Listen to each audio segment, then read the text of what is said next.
Assalamualaikum warahmatullahi wabarakatuh. Di pertemuan kali ini kita akan membahas tentang riset pasar atau riset market ya. Nah, ini adalah bagian dari lanjutan materi tentang bagaimana caranya beriklan ya, bagaimana caranya melakukan promosi. Di pertemuan yang sebelumnya itu kita sudah belajar tentang ada yang namanya demografi ya, iklan berdasarkan demografi, geografi. Kemudian nanti berdasarkan, eee, umur ya. Nah, berdasarkan apalagi, berdasarkan tingkat sosial seseorang. Nah, di sini kita akan membahas tentang riset marketnya. Kita akan menggunakan tools ya, kita akan menggunakan beberapa tools sederhana yang tersedia. Kemudian riset itu kan penting ya sebelum kita melakukan, eee, sebelum kita mau mengembangkan usaha atau sedang mau bikin usaha. Nah, riset itu pasti kalian pernah melakukan riset-riset, kecil-kecilan ya, entah itu, melihat kebutuhan, eee, pasar sekarang seperti apa gitu ya, atau kalian melihat tren-tren yang sedang terjadi gitu ya. Nah, di sini kita akan membahas tujuan melakukan riset market itu. Sederhananya di sini saya buat menjadi 3. Pertama adalah untuk mengetahui selera konsumen, kemudian mengamati pesaing, dan ketiga adalah yang terakhir mencari ide baru. Nah, di tujuannya ini ya, contohnya ya, kalian sudah, punya usaha misalkan toko roti. Nah, toko roti kalian misalkan baru punya 3 varian rasa. Nah, kalian pengen mengembangkan, rasa baru atau menambahkan rasa baru.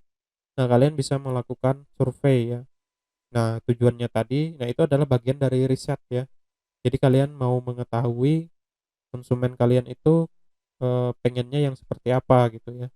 Kemudian bisa juga untuk mengamati pesaing ya, ini juga bisa kita jadikan, eee, riset ya. Kemudian yang terakhir itu adalah mencari ide baru. Jadi kayak tadi ya, kalian mau bikin, eee, varian baru nih. Nah, tapi kalian pengen rasanya itu sesuai dengan yang konsumen di tempat kalian itu sukai gitu ya. Nah, di sini, contohnya kita akan belajar mengenai Google Tools ya. Jadi untuk tools riset itu ada banyak sekali ya, dari yang free sampai yang berbayar ya. Dari yang, kalau free itu kan, eee, ada batasannya ya, kalau yang berbayar itu mungkin ya lebih detail lagi ya. Tapi di sini kita akan pelajarin yang sederhana saja. Jadi di Google Tools itu ada Google Keyword Planner, kemudian ada Google Trend, ada Google Dokumen, dan Google Consumer Survey ya. Nah, untuk Google Keyword Planner itu digunakan untuk mengetahui informasi seputar keyword atau kata kunci yang digunakan berkaitan berkaitan dengan produk. Nah, kenapa di sini kita risetnya tentang keyword ya? Jadi kan yang paling penting itu selain konten kita ya, selain produk kita, itu yang paling penting itu juga adalah keyword-nya gitu ya, atau kata kuncinya. Kenapa? Karena kan contohnya di sini kita menggunakan Google. Jadi kan Google, kita kan kebanyakan menggunakan search engine Google ya. Nah, kalau kita tidak mengetahui keyword-keyword yang sering dicari di Google, nah itu nanti untuk pencarian di, contohnya di website-website kita, itu kan nanti mungkin bisa muncul di halaman berapa Google gitu ya, ketika kita melakukan pencarian. Nah, kita pengennya misalkan biar pencariannya itu bisa masuk di halaman pertama misalkan ya. Nah, kita harus tahu dulu keyword yang paling banyak dicari itu apa ya. Nah, di sini juga tools ini bisa bermanfaat untuk mendapatkan ide-ide kata kunci baru ya, dan peluang-peluang lain. Makanya tadi kan kita kenali dulu usaha kita, kemudian keyword-nya yang berhubungan dengan usaha kita yang paling banyak dicari itu apa. Kemudian ada Google Trend. Nah, Google Trend ini kita bisa melihat topik yang sedang tren ya di internet. Nah, tapi di sini dikatakan lagi cocok untuk yang punya website atau blog dengan topik news ya, topik berita atau toko online yang menjual produk-produk terbaru. Nah, jadi di Google Trend itu nanti dia menampilkan tren-tren yang eh, lagi tren ya. Jadi misalkan dalam satu hari ini yang lagi tren itu apa, atau dalam satu tahun terakhir yang lagi tren itu menggunakan keyword apa ya. Kemudian ada Google Dokumen. Nah, Google Dokumen ini kita gunakan untuk membuat polling atau survei secara online ya. Kalau ini mesti kalian sudah familiar ya. Kemudian ya yang ini biasanya digunakan untuk mengetahui apa yang diinginkan oleh konsumennya.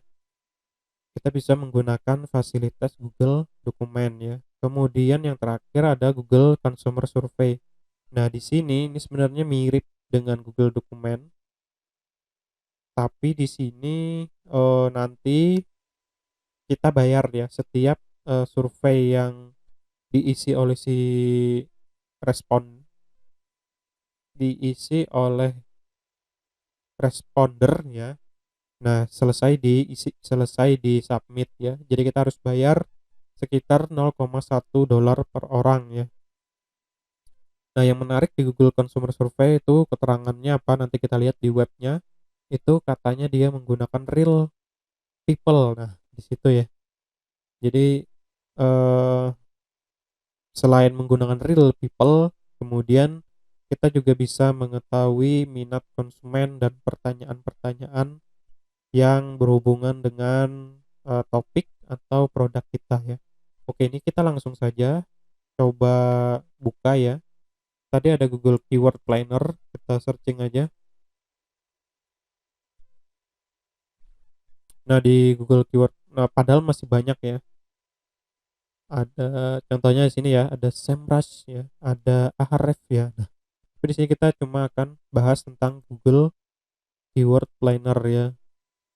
Nah, nanti di sini ya keterangannya. Di sini saya tidak akan mencontohkan, tapi di sini kita akan lihat saja. Jadi di sini ada kita bisa mencari eh, keyword baru. Nah, melalui Google Keyword Planner ya. Kemudian kita bisa melakukan riset tentang keyword. Nah, kemudian apalagi kita lihat cost ya. Apakah ada costnya? Nah, intinya di sini untuk yang Google Keyword Planner tadi apa di slide-nya tadi keterangannya kita bisa mengetahui informasi seputar keyword yang nanti kita masukkan ya. Di sini saya tidak akan terlalu jauh menggunakan menunjukkan Google Keyword Planner ya, nanti silakan dicoba. Kemudian saya akan lanjutkan saja ke Google Dokumen. Nah, Google Dokumen pasti udah familiar ya, sangat familiar. Kalian bisa bikin survei di sini, survei online. Kemudian ada lagi tadi yang Google Consumer Review ya. Kita lihat saja. Nah, di sini kan keterangannya apa? Survey real people, get real answer ya. Slogannya gitu ya. Survei berdasarkan orang yang benar-benar orang ya. Kemudian kita mendapatkan benar-benar jawaban dari orang tersebut dan berdasarkan apa? Berdasarkan audiens yang sesuai target kita gitu ya. Nah, tapi di sini tadi apa? Untuk Google Consumer Survey dia ada price-nya ya. Kita lihat overview of pricing ya. Kita lihat di sini ini apa ini? Google Survey.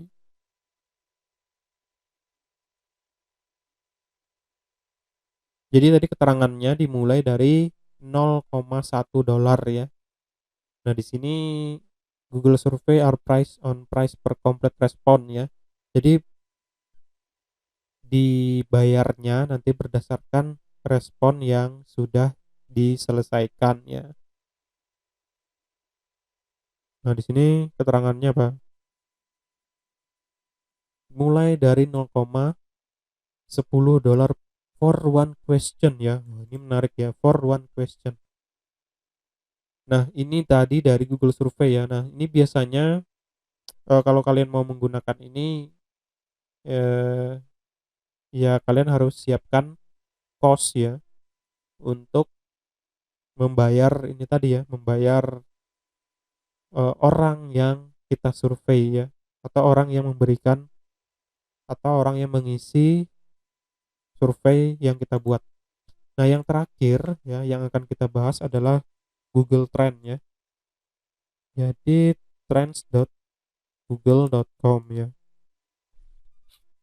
Nah, ini yang bakalan saya bahas ya.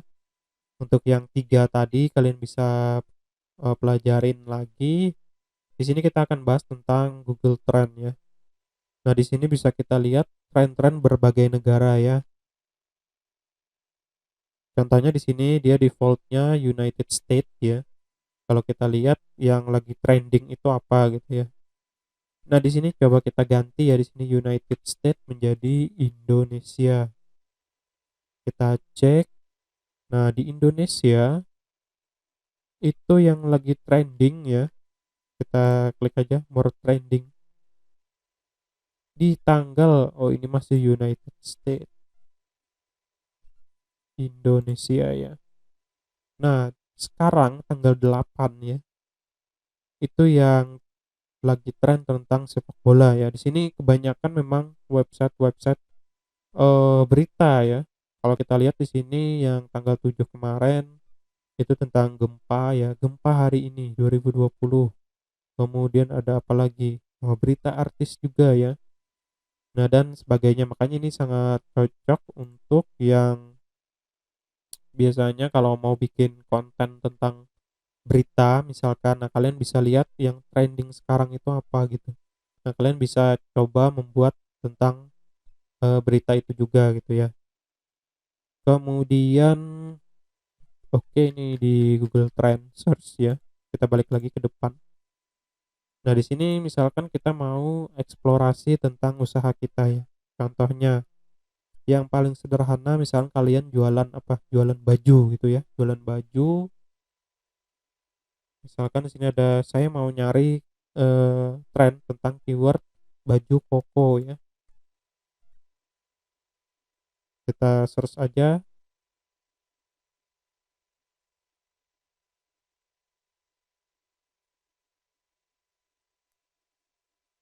Oke, ini dia loading ya. Kita klik lagi. Nah, di sini kita bisa lihat, kalian perhatikan dulu di sini keterangannya apa? Past. Di sini berarti dia 12 bulan terakhir ya, 1 tahun terakhir. Kemudian dia di bagian web search ya. Kita lihat regionalnya dari Indonesia. Nah, di sini dari bulan Juli 2019 sampai Juli 2020 ya. Nah, kita bisa lihat trennya. Di sini menariknya apa? Menariknya di sini ada kurva yang tinggi ya di tanggal berapa nih?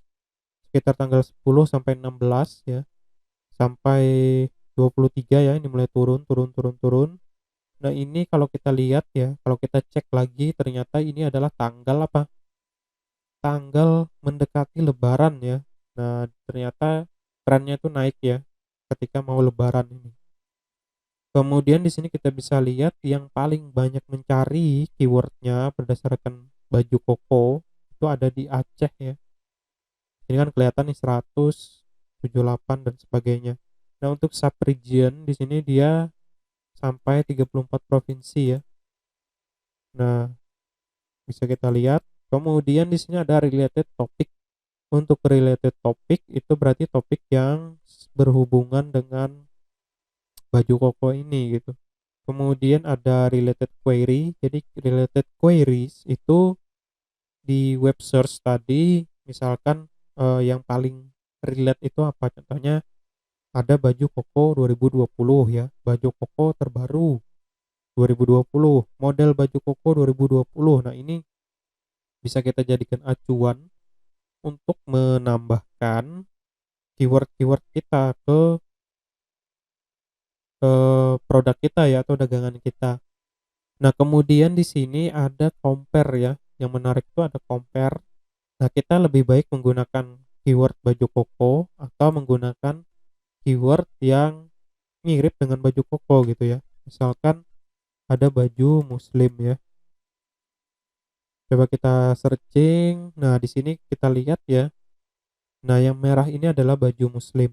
Nah, kalau kita lihat ternyata baju muslim itu lebih keyword menggunakan baju muslim itu lebih banyak dicari ya dari 1 tahun belakangan ini dibandingkan dengan baju koko ya. Di sini bisa kita lihat eh, grafiknya ya berada di atas si baju koko ya. Ternyata baju muslim itu lebih banyak keywordnya dicari.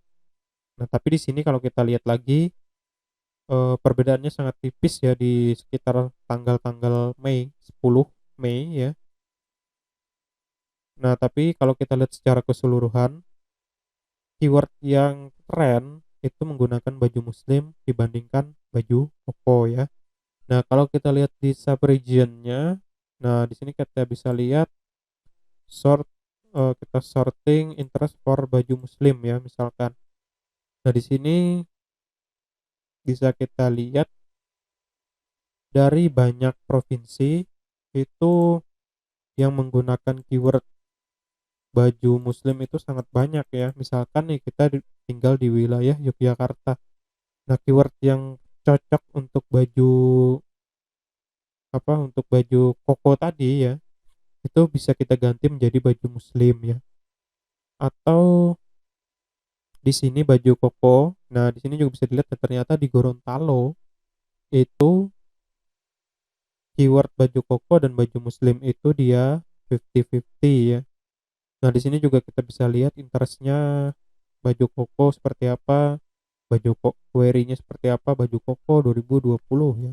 Baju muslim terbaru 2020. Nah, di sini kita bisa menambahkan lagi. Jadi kita compare bisa banyak ya. Misalkan baju lebaran ya. Nah, ternyata baju lebaran, nah itu di sini bisa kita lihat kenaikannya lumayan drastis ya. Di bulan-bulan Mei tadi ya, bulan Mei juga tanggal 17 ya sampai 23. Nah, ini lebih banyak di web search itu orang mencari tentang baju lebaran dibandingkan dengan baju koko dan baju muslim. Nah, berarti ini juga bisa kita jadikan keyword kita ya untuk produk kita tadi ya. Kita tambahkan aja gitu. Kemudian ini untuk di web search ya. Nah, yang menarik lagi di sini ada image search berdasarkan gambar ya. Kemudian ada news search, kemudian ada Google Shopping, ada YouTube search ya. Nah, yang menarik itu misalnya kita tes di image search ya berdasarkan gambar ya. Nah, di sini baju muslim memang lebih banyak ya, tetap lebih banyak, tapi di sini yang ketika mau lebaran ya, ternyata baju lebaran itu lebih banyak ya. Nah, makanya di sini kita bisa melihat tren, kita bisa melihat trennya, kita bisa melihat tren dari tahun ke tahun ya. Jadi selama 12 bulan terakhir atau dari sini sampai 5 tahun terakhir ya, kita coba aja. Kita lihat seperti apa dari 2015 ya sampai oh ternyata baju lebaran lumayan ya. Ini kemungkinan ini adalah yang tinggi ini ya kemungkinan di bulan-bulan ketika mendekati lebaran ya. Jadi bisa dilihat ya keyword yang paling banyak digunakan apa di 2018 pun ternyata yang paling banyak digunakan adalah baju lebaran juga ya. Ini 2019 ya sampai di 2020 juga baju lebaran ya. Berarti keyword-keyword inilah yang nanti kita perhatikan ya. Ini berdasarkan pencarian gambar. Nah, di sini ada YouTube search ya. YouTube search ini juga sangat potensial ya. Karena kan sekarang itu eh selain dari web ya, kadang orang mencarinya pun sampai ke YouTube ya, sampai ke kita mau beli produk apa, pasti kan yang dicari apa reviewnya ya. reviewnya seperti apa, beli handphone. Nah, yang dicari review handphone tersebut seperti apa. Nah, kita lihat di YouTube search seperti apa. Nah, bisa kita lihat ya, oh, ini banyak banget nih, paling tinggi nih di 2019 selama 5 tahun terakhir ya. 2019 ya, oh iya, di 2019 paling banyak itu ya tetap baju lebaran ya. Ini kejauhan ya, kita lihat 12 bulan terakhir aja. Nah, yang ditampilkan pun di sini ternyata tetap baju lebaran ya. Ini menarik ya. Ini padahal di YouTube search ya, bukan di web search ya. Nah, dilihat lagi demografinya, geografinya berdasarkan wilayahnya. Yang paling banyak itu pencariannya, misalkan di sini contohnya Papua ya. Ternyata 50-50 untuk baju koko dan baju lebaran ya. Keyword itu lebih populer ya. Atau misalkan di Riau ya, ini baju koko, baju lebaran tuh keywordnya populer juga. Atau kita punya eh, keyword lain ya, kita hapus, kita ganti aja. Kita nyarinya bukan baju-bajuan lagi. Misalnya kita roti ya, toko roti atau kue ya, kue lapis. Kita jualan kue nih. Nah, kue lapis itu eh trennya seperti apa sih gitu ya. Nah, kita lihat dari 1 tahun terakhir. Nah, ini sini ada tinggi ya. Nah, kita bisa mengamati juga kenapa di sini bisa tinggi ya. Kemudian wilayah yang paling banyak mencari itu ada di North Maluku ya. Nah, bisa kita lihat lagi di sini wilayah-wilayahnya. Kemudian di sini related query. Nah, cara membuat kue lapis ya. Kemudian ada resep kue lapis. Nah, atau kita compare dengan apa? Roti ya, roti lapis. Kue lapis dan roti lapis ternyata trennya itu lebih bagus menggunakan kue lapis ya dibandingkan dengan roti lapis. Walaupun roti lapis ya ada yang nyari ya. Nah, di sini ya Central Java ya, Jawa Tengah, tetap ada 22% yang menggunakan keyword roti lapis ya. Kalau kita lihat eh, di sini malah related query-nya tidak muncul ya. Nah, itu adalah contoh. Oh, ini di YouTube Search ya. Mohon maaf, ini ada di YouTube, masih di YouTube Search. Nah, kita ganti misalkan di web search ya.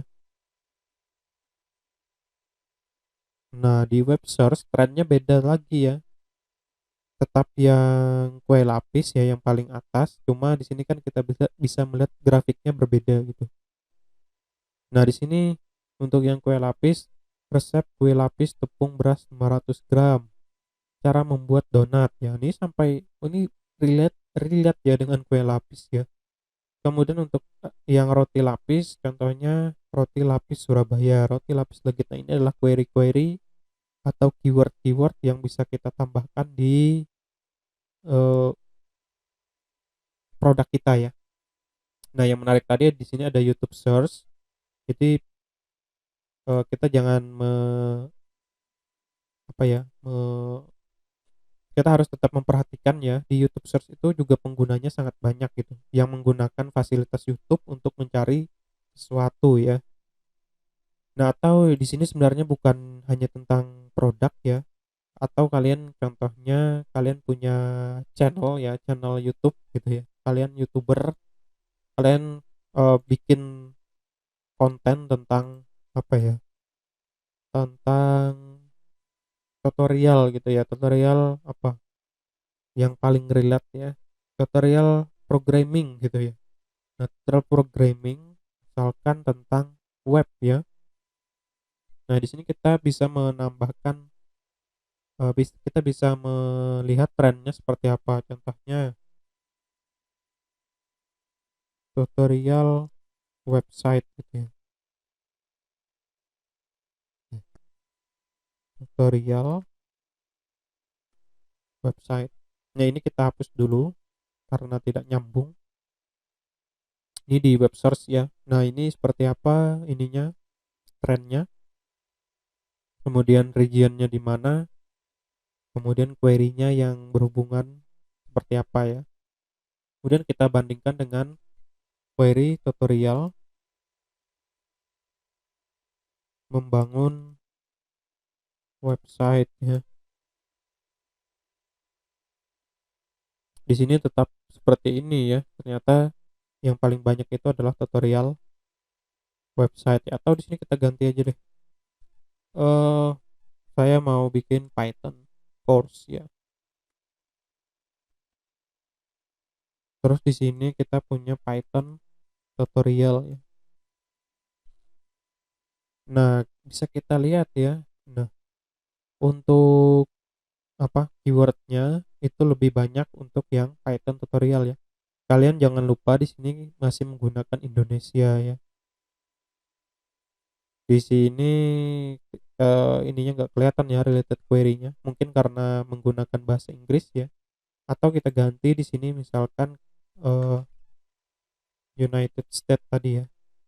Nah, di sini bisa kita lihat di United States juga itu yang paling populer itu menggunakan Python tutorial ya dibandingkan Python course. Kemudian bisa kita lihat di sini subregionnya yang paling banyak Python tutorial. Kemudian nah Python course itu yang query yang relatednya apa. Kemudian untuk yang Python tutorial nih yang paling banyak itu tentang tkinter ya, tkinter ya. Kalau kalian belajar Python ya, ketemu nanti tkinter ya atau tkinter untuk bikin GUI ya.